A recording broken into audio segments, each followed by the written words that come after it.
Hi guys, Rod from VMN here.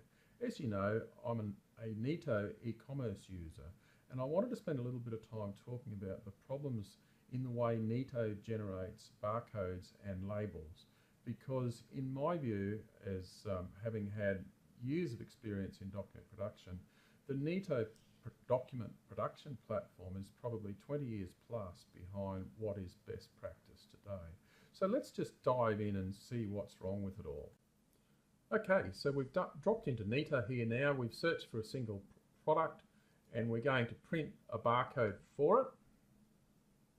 And here it is here. We're just going to cancel this print screen because we don't actually want to print it to a printer. We just want to have a look at it for a moment.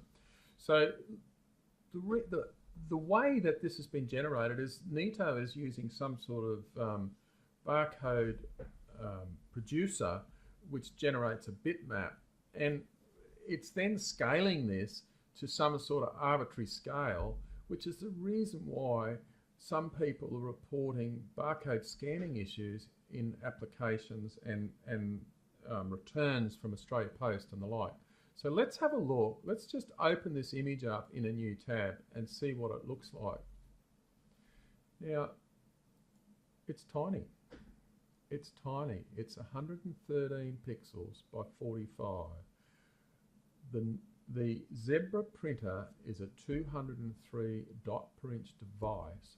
So that says that this, at a 1-to-1 mapping, should be printed no wider than about 14 millimeters. And yet, when this prints on my label printer, it's printing at 60 millimeters wide.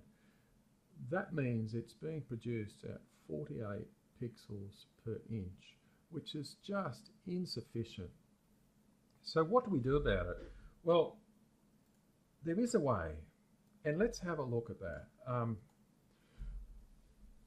This is a Zebra ZPL emulator, and I just wanted to flick up this and show you what a nicely formatted label could look like. This is what I use.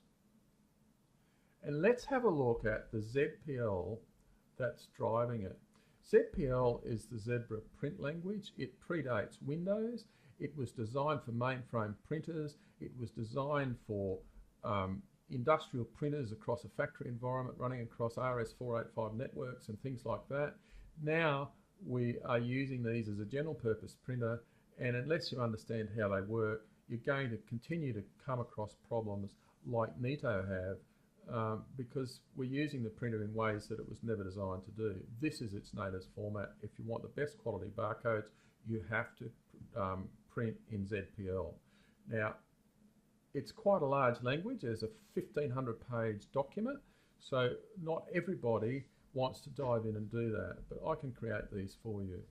So how are we going to print this? Well, we don't want to stuff about with the Windows print environment. We want to have a easy to use label generator, something like this.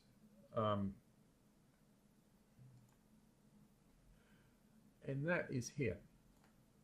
This is a small program that I've written in Python, and I've chosen that language because it should be cross-platform compatible across a range of platforms such as Windows, Linux, and Unix. And we'll start here by having a quick look at the setup window, which opens something up here, and you can see here that we have the ability to select a printer. So in this particular case, we're querying the Windows API to find the list of printers. It has a label printer, a label format. This is the one here that we're looking at on the screen.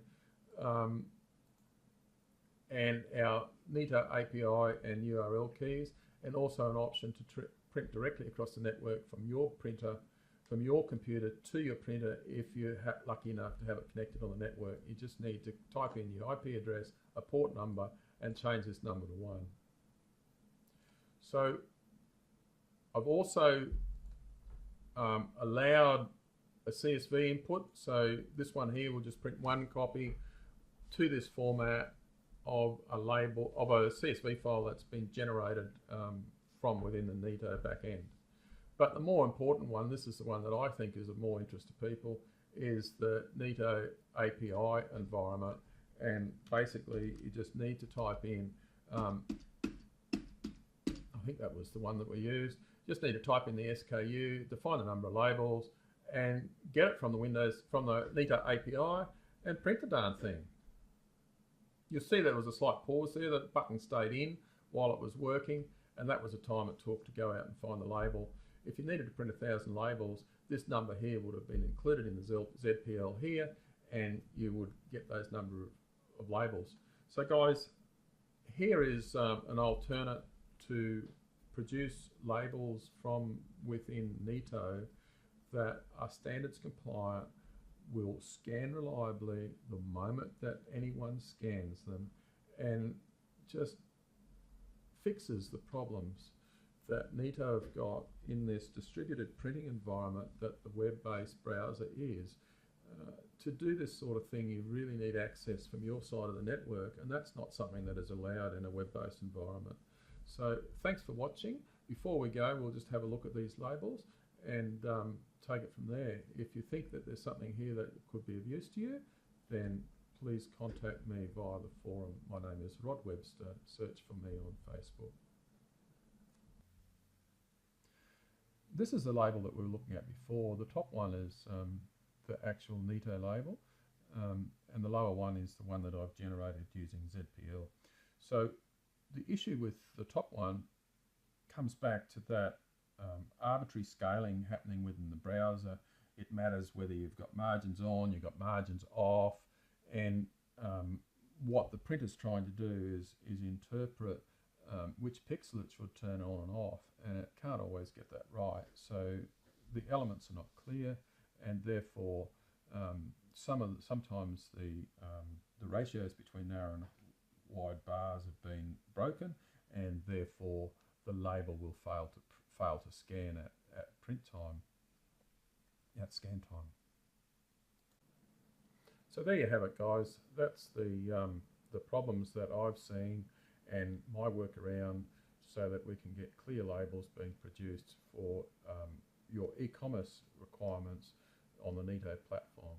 So if you think that this could be something that you could use to improve your business, then please feel free to contact me at vehiclemods.net.au or on the Neto users Facebook platform.